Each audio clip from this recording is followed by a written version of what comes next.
네, 오늘 우리에게 주시는 하나님의 말씀 빌립보서 2장 5절부터 11절까지의 말씀인데요. 우리 세번역 성경 우리 버전으로 읽겠습니다. 제가 먼저 읽고 마지막 절은 다 같이 봉독하겠습니다. 여러분 안에 이 마음을 품으십시오. 그것은 곧 그리스도 예수의 마음이기도 합니다.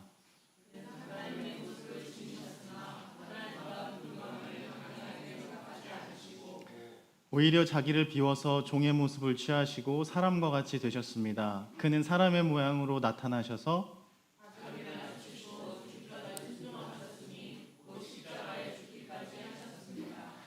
그러므로 하나님께서는 그를 지극히 높이시고 모든 이름 위에 뛰어난 이름을 그에게 주셨습니다.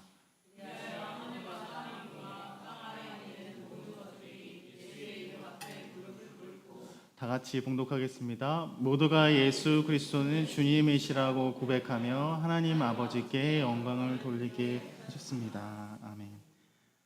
앞서 예배 시작 전에 말씀드렸듯이 오늘은 우리 이음교회가 소속되어 있는 한국 기독교 장로회 총회가 제정한 그 제주 4.3 사건 기념주일입니다. 어느덧 혹시 소설 현기영 작가님의 소설 읽어보신 적 있으신 분들도 계시겠지만 서슬퍼런 독재정권 시기에 작가 현기영 씨가 문학적 양심으로 제주 4.3의 참혹한 기억을 소설로 불러낸 책 순이 삼촌이 나온 지가 1978년에 그 책이 출간됐으니까요. 이 세상에 나온 지도 어느덧 50년이 되어가는 것 같습니다. 그 소설의 한 구절에 보면 제가 좀 기억나는 한 그 문장이 있습니다. 국가폭력이라 함은 국가가 국민을 보호하고 지켜야 할 의무가 있는 국가가 국가폭력으로 시민들을 선량한 아무 죄 없는 사람들에게 가한 폭력이라고 규정하는데 그 지독한 트라우마에 대해서 이렇게 표현을 하고 있습니다. 이 책에서 30년이라면 그럭저럭 잊고 지낼 만한 세월이건만 순이 삼촌은 그러질 못했다. 당시 4.3 사건 최대 피해 마을이었던 북촌마을 우리 교회에서 멀지 않죠. 조금 가면 북촌마을에서 두 아이를 잃은 소설 속의 주인공이 끝내 생을 마감하면서 되뇌이는 혼잣말처럼 되뇌이는 그 문장이었습니다. 또 한 문장을 더하면 이미 30년 전에 해묵은 죽음이었습니다. 당신은 그때 이미 죽은 사람이었습니다. 다만 30년 전 그 옴팡밭에서 99식 총구에서 나간 총알이 30년이 우여곡절한 유해를 보내고 오늘에야 당신의 가슴 한복판을 꿰뚫었을 뿐입니다. 시간은 많이 흘렀지만 그때 살아남았지만 사는 것이 살아있는 것이 아니라 내가 죽은 것 같은 삶을 살았다라는 그 문장을 그 마음을 표현한 글이라 생각됩니다. 그래서 시간이 더 흘러서 4.3 사건이 발생한 지가 80년이 지나가고 있지만 여전히 시간이 우리 지난해 4.3 때 기념주일을 맞아서 윤태현 목사님 우리 하늘교회 목사님 오셔서 4.3 강의도 해 주셨지만 이미 시간이 멈춘 것처럼 이미 48년도에 시간이 멈추어져서 내가 입이 있지만 말을 못하고 내가 경험한 것이 있지만 누구에게 나눌 수 없는 삶을 지금까지 살아오고 계신 분들이 있습니다. 그리고 제주뿐만이 아니라 전국 곳곳에 여전히 숨죽인 채 살아도 죽은 사람들이 제주말로 속섬하라라는 말 지난 4.3 주일 때 나눴잖아요. 그러니까 조용히 하라라는 말처럼 그렇게 살아가는 사람이 있는 것 같습니다. 1948년 해방 이후 정부 수립 과정에서 제주에서 기록된 것만 무려 3만 명에 달하는 우리 말씀에 의하면 천하보다 귀한 생명이 죽임을 당했습니다. 온 민족의 염원이었던 해방을 맞이한 지 얼마 되지도 않아 벌어진 일들입니다. 제가 성경 말씀 구약에 있는 말씀 여호수아 15장 63절 말씀을 한번 찾아봤는데요. 한번 읽어드리겠습니다. 그러나 유다 자손이 예루살렘 성에 살던 여부수 사람을 쫓아내지 못하였으므로 여부수 사람과 유다 자손이 오늘까지 예루살렘 성에 함께 살고 있다. 어떤 배경에서 나온 말이냐면요. 이스라엘 백성이 광야 시대를 지나서 이제 드디어 약속의 땅 가나안에 정착하게 되었지만 그 풀지 못한 한 가지 숙제, 난공불락의 그 예루살렘에서 여부수족을 몰아내는 그 일이었습니다.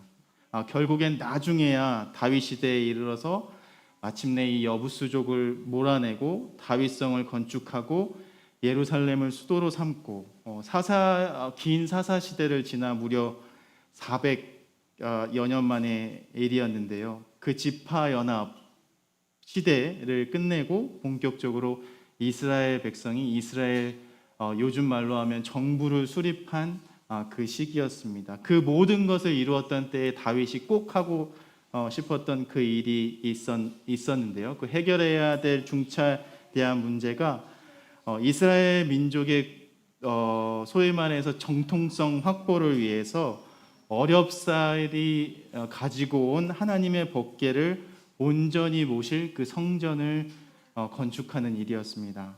다윗의 이러한 마음과 정성이 모르지 않을 법도 한데 하나님께서는 나단 예언자를 통해 이렇게 말씀하셨습니다. 그렇게 하지 말라. 성전을 건축하지 말라라는 하나님의 거절 말씀이 있었습니다. 거절 이유의 그 하나님의 거절 이유를 본문에서는 구체적으로 밝히고 있지는 않지만 우리가 역대상 22장과 28장의 말씀에 비추어 생각해 보면 한마디로 이야기하면 다윗이 너무 많은 피를 흘렸다라는 구절에서 알아챌 수 있습니다. 역대상 22장 8절, 역대상 28장 3절 제가 한번 읽어볼 텐데요. 이렇습니다. 여호와의 말씀이 내게 임하여 이르시되 너는 피를 심히 많이 흘렸고 크게 전쟁하였느니라. 내가 내 앞에서 땅에 피를 많이 흘렸은즉 내 이름을 위하여 성전을 건축하지 못하리라. 그리고 28장 3절 말씀인데요.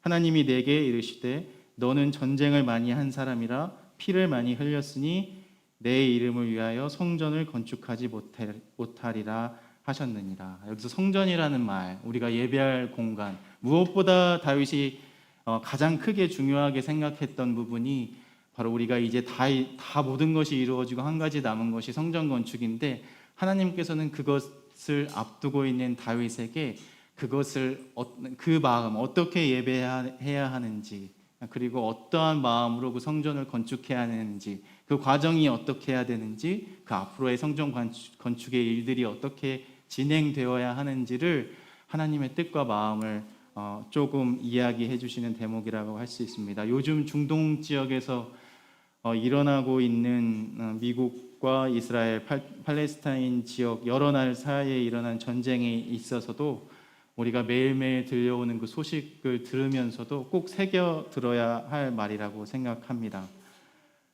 본문 8절의 그 역대상 그 본문을 보면 양을 치던 목동이었던 다윗은 3번의 기름 받음을 통해서 이스라엘의 이제 그 전역을 다스리는 통치자가 되는데 사실 그 과정이 다윗이 왕이 되는 그 과정이 어떠한 순조롭게 이루어진 것이 아니라 전투의 연속, 그 전쟁의 연속, 피 흘림의 반복으로 이루어진 것이었습니다. 그래서 본문 말씀 중에 하나님께서 다윗 왕조의 영원함을 약속하실 정도로 다윗의 믿음과 다윗 자체 그 다윗이라는 사람에게는 어떠한 되게 굳센 신뢰를 보여주셨지만 결코 성전 건축을 허락하지는 않으셨습니다. 이것을 통해서 우리가 생각해 보면 이스라엘 역사 그리고 고대의 역사에는 필연적으로 여러 가지 전쟁이 벌어졌는데 특별히 오늘날 우리가 마주하는 전쟁에 있어서 이 전쟁을 성전이라 부르면서 이 전쟁을 정당화하려는 그러한 생각들이나 그러한 행동들이 있습니다. 여러분들 다 아시리라 생각하는데 그러나 단호하게 구약의 말씀은 하나님 그 말씀에 따르면 하나님을 위한 전쟁, 성전이라는 것은 없다. 이렇게 기록하고 있고요. 오히려 모든 하나님을 위한 전쟁이라고 인간이 행하는 그 모든 전쟁, 우리 인간이 하지만 이것은 하나님을 위한 전쟁입니다 라고 이야기하는 그 전쟁을 반대하고 있습니다. 그래서 모든 전쟁은 하나님께 속한 것이다. 하나님은 전쟁을 즐겨 하시는 거나 하나님은 전쟁을 그렇게 허락하시는 분이라는 의미로 받아들일 수 있는데, 그런 의미가 아니라 앞에 말씀드렸던 본문들과 연결시켜서 생각해 보면 하나님은 전쟁을 원하시는 분이 아니다라고 오히려 우리가 생각해 볼 수 있고요. 다윗 스스로도 골리앗 앞에 섰을 때 다윗 스스로도 고백하기를 전쟁은 창과 칼에 속한 것이 아니라 여호와에게 속해 있다라고 고백하기도 했었습니다. 그래서 하나님께서는 다윗에게 분명하게 말씀하시기도 합니다. 내가 언제 백향목 집을 지어 달라고 했느냐. 이 말씀은 오늘도 여전히 하나님의 이름을 앞세워 벌이는 여러 가지 전쟁, 과거에도 일어났고 현재에도 진행되어지고 있고 혹 앞으로도 벌어질 수 있는 전쟁에 대한 하나님의 마음을 이야기하고 있습니다. 전쟁과 다름없는, 전쟁은 아니지만 온갖 차별과 혐오에도 나를 위한다고 하지 말아라 라고 기록하고 있습니다. 그래서 내 백향목 집을 위한다는 내 백향목 집을 건축한다는 그 말을 집어치워라 라는 말도 우리가 기억나고요. 그렇기 때문에 누군가는 그 피 흘림 덕분에 우리가 자유를 얻었고 마음껏 예배하는 나라가 되었다고 말하지만, 반복해서 드리는 말씀은 하나님께서는 우리에게 여전히 말씀하신다는 사실, 내가 언제 너희에게 백향목 집을 지어 달라고 하였느냐.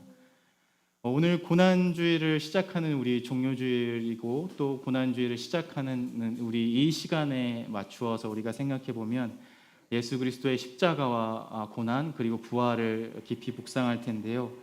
유월절, 그 십자가 희생을 앞두고 유월절 마지막 식탁을 준비한 예수님께서 제자들에게 전한 말씀, 우리가 너무나도 잘 아는 말씀입니다. 내가 너희에게 말한다. 나는 이제부터 하나님의 나라가 올 때까지 포도나무 열매에서 난 것을 절대로 마시지 않을 것이다. 누가복음 22장 18절 말씀인데요. 내가 이제 유월절이 어떤 절기죠? 우리가 살아남은 것을 어떻게 쉽게 이야기한다면, 우리가 하나님의 놀라운 은혜와 구원으로 인해 구원 역사로 인해 우리가 죽지 않고 살아난 것을 기억하는 절기가 쉽게 이야기하면 유월절이라고 하는데, 이 유월절을 맞이하면서 예수님께 제자들에게 이러한 말씀을 하시면서 너희가 살았음을 기뻐하며 기억하는 이들에게 그마저도 나를 예배하고 축하하고 기뻐하고 한다고 하지만 빈 껍데기만, 절기 예식만 남은 유월절, 그 살아남은 것을 감사하는 절기에 말씀하시기를 나를 위한다고 하면서 누군가를 대신하고 또 누군가를 죽이는 죽음은 나 예수 그리스도가 마지막이 되기를 바란다라는 말씀을 우리가 생각해 볼 수 있습니다. 그래서 포도주로 비유된 피 흘리는 것을 멈추어야 한다는 선언은 우리가 다시 생각해 보면 예수님 스스로가 이제 내가 마지막 십자가에서 마지막이 죽음을 통해서 마지막 대속 희생을 자처하겠으니 다시는 다른 희생 제물을 요구하지 말 것을, 그 하나님의 뜻이 어디에 있는지를, 우리를 향한 그 하나님의 뜻이 어디에 있는지를 말씀해 주시는, 당부해 주시는 그 말씀으로 우리가 이해해 볼 수 있습니다. 그래서 우리 또 다시 생각해 보면 예수님은 당시 국가 권력과 종교 결탁이 결탁한 결과로 당시에 그 정치범을 처형하는 그 방법인 십자가형에 처해졌습니다. 또 유대 총독 빌라도는 우리가 잘 아는 것처럼 마치 그것을 조롱하듯 예수님 달린 십자가에 유대인의 왕 나사렛 사람 예수란 명패를 달기도 했죠. 그래서 누가복음 23장 14절에서 15절까지의 말씀에 보면 너희가 이 사람이 백성을 미혹하는 자라 하여 내게 끌고 왔도다. 보라, 내가 너희 앞에서 신문하였으되 너희가 고발하는 일에 대하여 이 사람에게서 죄를 찾지 못하였고 헤롯이 또한 그렇게 하여 그를 우리에게로 도로 보내었도다. 보라, 그가 행한 일에는 죽일 일이 없느니라. 사실은 예수님께서는 십자가 처형을 당해서 돌아가실 아무 이유도 없었지만 그 진행했던 재판에서 찾을 수 없다는 죄목 대신에 죽어야만 하는 이름을, 예수님을 꼭 죽여야만 했기 때문에 당시의 정치 권력 지도자들은 그 이름을 붙여서 죽인 것처럼 제주 4.3과 한국 전쟁의 그 이후로 진행된 여러 가지 역사적 사건들 속에서도 수많은 사람들이 마치 예수님처럼, 예수 그리스도처럼 빨갱이 혹은 폭도라는 이름으로 왜 죽어야 하는지 영문도 모르고 죽어간 그 사실을 우리가 또 기억해 봅니다. 제가 지난주 초쯤에 한란이라는 영화가 개봉돼서 그것을 보고 왔거든요. 김향기라는 배우가 했는데, 그 앞서서 말씀드렸던 순이 삼촌이라는 책이 오래전에 출판된 책이지만 요즘 최근에 개봉한 그 한란이라는 뭐 겨울에 겪은 또 그 난이라는 그 이름 것처럼 보면서 화도 나고 가슴이 먹먹해지기도 하고, 도대체 이런 일이 진짜로 이 제주에서 한결같이 빠짐없이 모든 마을에서 발생했었던 그러한 일인가 라는 마음으로 그 영화를 시청했었거든요. 여러분들도 시간이 꼭 되시면 이 한란이라는 영화 꼭 한 번씩 보셨으면 좋겠습니다. 그래서 이 영화를 보면서 제가 묵상하게 된 것은, 오늘 우리가 주님 고난 당하신 이 시기에, 이 계절과 때에 십자가를 기억하는 것은 어떠한 의미를 가져야 할까? 애써 우리가 기억하기 힘든 십자가의 그 사건을 불러내어 그 예수 그리스도의 십자가 사건을 기억하는 일은 우리의 삶에 어떠한 의미가 있을까? 70여 년이 넘는 긴 세월 동안 제주도민들에게 붙여진 네임택, 명찰, 빨갱이라는 낙인이 두려워 알고서도 모른 척했고, 경험했지만 경험하지 않은 것처럼 살아야 했던 우리 주위의 많은 분들, 마치 십자가에 달리신 주님이 아무 말씀이 없으셨지만, 변호도 없었지만 결국 숨겨진 진실을 드러내시고 의로 심판하시는 분이라는 것을 온 세상에 드러낸 것처럼, 우리 인간의 역사는 참된 진실을 묻고 그럴싸한 백향목의 집이라는 이유로 포장하려고 하지만, 역사의 주관자이신 우리 예수 그리스도께서는, 또 하나님께서는 그 어떠한 억울한 죽음도 잊지 않으시며 마침내 그 모든 눈물을 닦아주시는 분이라는 사실을 우리가 기억했으면 좋겠습니다. 그동안 다행히도 여러 부분에서 4.3의 진상규명과 명예회복 과정이 있었고요. 성경에 약속한 공의로운 통치가 이 땅에 아주 작게나마 실현되는 과정을 볼 수 있어서 다행이라고 생각합니다. 그래서 제자들과 마지막 유월절 식탁을 나누었던 예수님께서 제자들을 초대하신 그 말씀처럼, 이 빵은 너희를 위하여 주는 내 몸이다. 이것을 행하여 나를 기억하여라. 이 잔은 너희를 위하여 흘리는 내 피로 세우는 새 언약이다. 말씀하신 것처럼 우리가 예수 그리스도의 초대에 부름 받은 사람으로서 기억해야 할 것은, 우리 주위의 어떤 이웃의 누군가의 살을 뜯어내고 누군가의 피를, 그 살과 피를 뽑아 마셔야만 사람 남는 세계다라는 것이 이 세상에 말하는 진리라고, 법이라고 이야기한다면, 하나님의 나라를 살겠다고 하는 우리의 법은 그렇게 살지 않겠습니다. 우리는 그렇게 살지 않겠습니다. 이렇게 그 그리스도의 신앙의 신비를 가지고 매일매일 우리의 일상의 삶 가운데서 고백하는 일, 그 삶을 살아가는 일이 아닌가 한번 생각해 보았습니다. 장두라고 윤태현 목사님께서 잘 설명해 주셨죠. 누군가 한 명이 죽어야 하니 우리가 장두를 세워서 마치 너무나도 십자가와 닮은 제주의 처형 방식이었는데, 그 대살이라고 하죠. 누군가를 대신 죽이는 대살의 때에 본인 스스로, 아무 죄가 없지만 스스로 십자가에 달림으로, 우리에게 그 십자가에서 자신을 내어 주심으로 우리에게 생명 주신, 그 새로운 새 생명의 삶을 살게 하신 그 예수 그리스도 우리가 깊이 묵상하며 그 십자가 부활의 삶을 살게 될 때, 우리 한 사람 한 사람이 우리 그리스도의 삶을 참되게 따라가는 그 삶을 살 수 있지 않을까라는 생각을 해보았습니다. 많은 사람들이 예수님께서 예루살렘에 입성하실 때 종려나무 가지를 흔들며 우리의 왕이십니다 환호하고 소리쳤지만 얼마 지나지 않아 그 환호가 예수님을 죽이라는 그 고함으로 외침으로 바꿔졌던 것을 우리가 또한 기억합니다. 그러나 예수 그리스도의 십자가가 끝이 아니고 그것이 끝이 아니고 그 십자가 너머에 그 부활이 있다는 것을 우리가 기억하는 것처럼 우리가 그것을 믿으면서 이제 주간 홀리윅이라고 하는 그 성주간이 시작되거든요. 이 시작되면서 교회들은 저마다 한국에서는 한국 전통에 의하면 특별 새벽 기도회를 하기도 하고요. 다른 특별한 행사를 기획하고는 합니다. 뜻깊고 의미 있는 행사라고 생각이 돼요.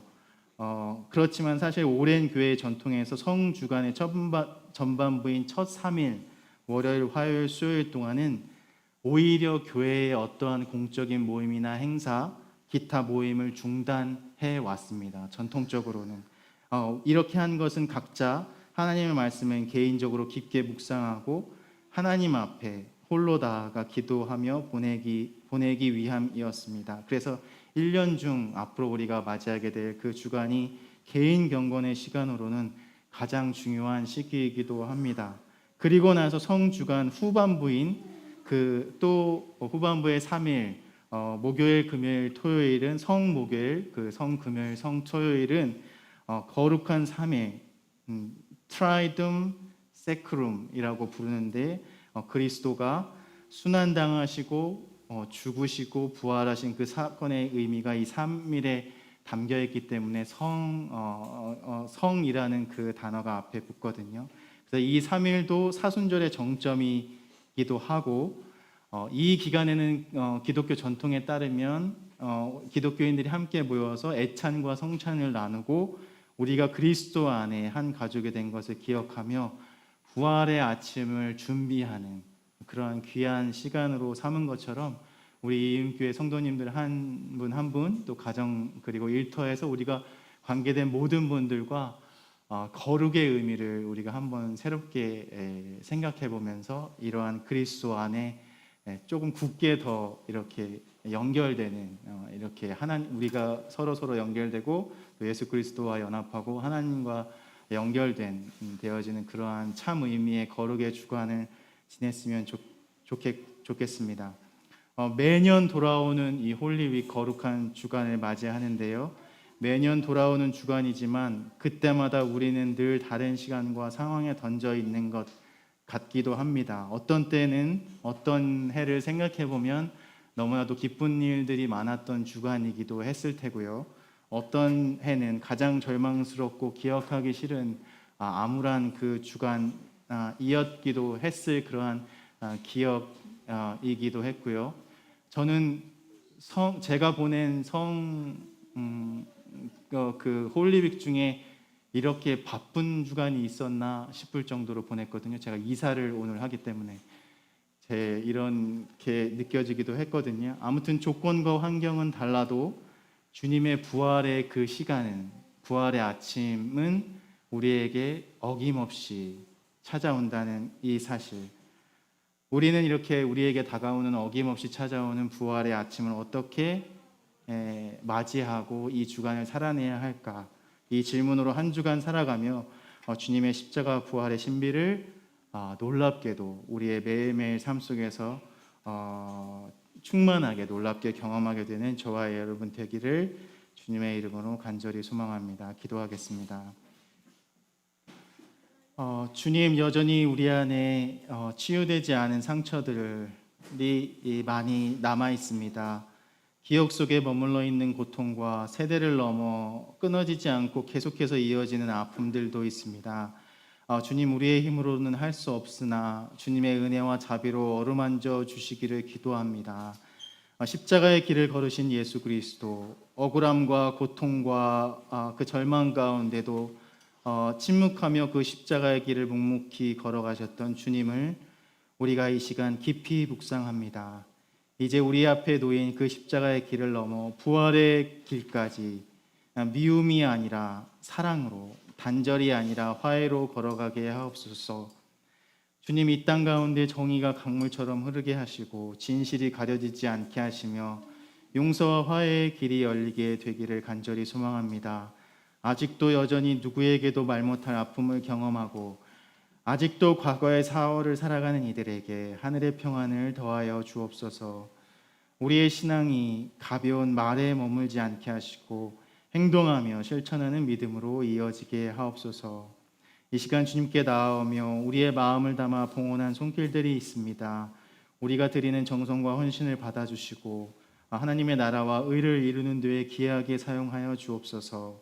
우리 이음교회 성도 한 사람 한 사람이 하나님의 참 뜻과 주님의 마음을 품고 살아가는 참 교회가 되기를 원하는 마음으로 우리 함께 주님 가르쳐 주신 기도 드리겠습니다. 하늘에 계신 우리 아버지여, 이름이 거룩히 여김을 받으시오며 나라가 임하시오며 뜻이 하늘에서 이루어진 것 같이 땅에서도 이루어지이다. 오늘 우리에게 일용할 양식을 주시옵고 우리가 우리에게 죄 지은 자를 사하여 준 것 같이 우리의 죄를 사하여 주시옵고 우리를 시험에 들게 하지 마시옵고 다만 악에서 구하시옵소서. 나라와 권세와 영광이 아버지께 영원히 있사옵나이다. 아멘. 우리 응답 찬양으로 찬송가 315장인데요. 내 주 되신 주를 참 사랑하고 1절부터 3절까지 우리 찬송 드리고 우리 축복하고 마치겠습니다.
영광의 나라 그 영광의 나라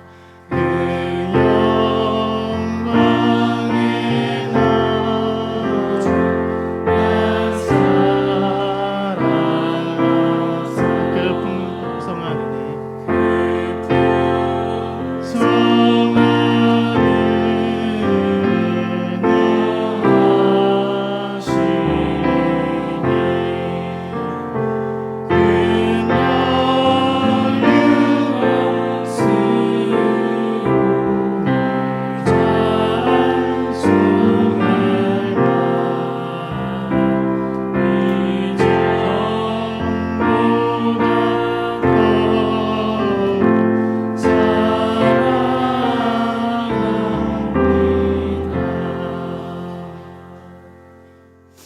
이제는 우리 주 예수 그리스도의 은혜와 하나님의 놀라운 사랑과 성령님의 인도하시고 보호하심이 이 시간 주님의 십자가를 힘들지만 우리가 기꺼이 감당하기로 결심하고 그 십자가의 길을 걸어가겠다고 다짐하는 그 부활의 소망을 또한 우리의 마음속에 삶 속에 사모하는 이 자리에 함께 모여 예배한 우리 이음의 식구들 한 사람 한 사람 위에 그 가정과 일터 위에 말하지 못할 그 기도의 제목들 위에 이제로부터 영원까지 함께 하시기를 간절히 축원하옵나이다.